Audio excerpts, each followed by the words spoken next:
জনপ্রিয় animated cinema frozen মুক্তির পরে দর্শকদের হৃদয়ে দারুণ সাড়া ফেলেছিল। ছোট বড় সব ধরনের দর্শকই পছন্দ করেন সিনেমাটি। জনপ্রিয়তার ধারাবাহিকতায় এবার সিনেমাটির তৃতীয় সিকুয়াল আসছে। মার্কিন সাময়িকী ভ্যারাইটি প্রতিবেদন থেকে জানা যায় ফ্রোজেন 3 মুক্তির তারিখ চূড়ান্ত হয়েছে। 2027 সালে থ্যাঙ্কস গিভিং দিবসে মুক্তি পাবে সিনেমাটি। ডিজনির অ্যানিমেশন সিনেমা ফ্রোজেন সর্বপ্রথম মুক্তি পায় 2013 সালে। এর ব্যাপক সাফল্যের ধারাবাহিকতায় 6 বছর পর 2019 সালে মুক্তি দেওয়া হয় ফ্রোজেন 2, যা বিশ্বজুড়ে বক্স অফিস থেকে $140 কোটি আয় করে।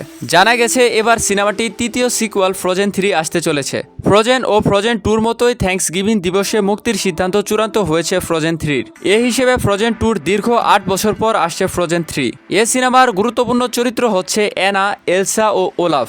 এ চরিত্রগুলোর পরবর্তী গল্প জানতে এখনও মুখিয়ে রয়েছেন দর্শকরা। এ প্রসঙ্গে ডিজনির সিও বব আইগার জানান, ফ্রোজেন 3 গল্পটি 2 পর্বের হবে, যা 3-তে শুরু হয়ে ফ্রোজেন 4-এ শেষ হবে।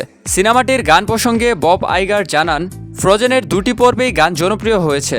এখনও শ্রোতাদের মুখে মুখে লেট ইট গো শিরোনামের গানটি গাইতে শোনা যায়। এ কারণে দর্শকদের কথা মাথায় রেখে 3 এবং 4 দুটো সিকুয়ালেই গানের ক্ষেত্রে দর্শকদের জন্য থাকছে নতুন নতুন চমক।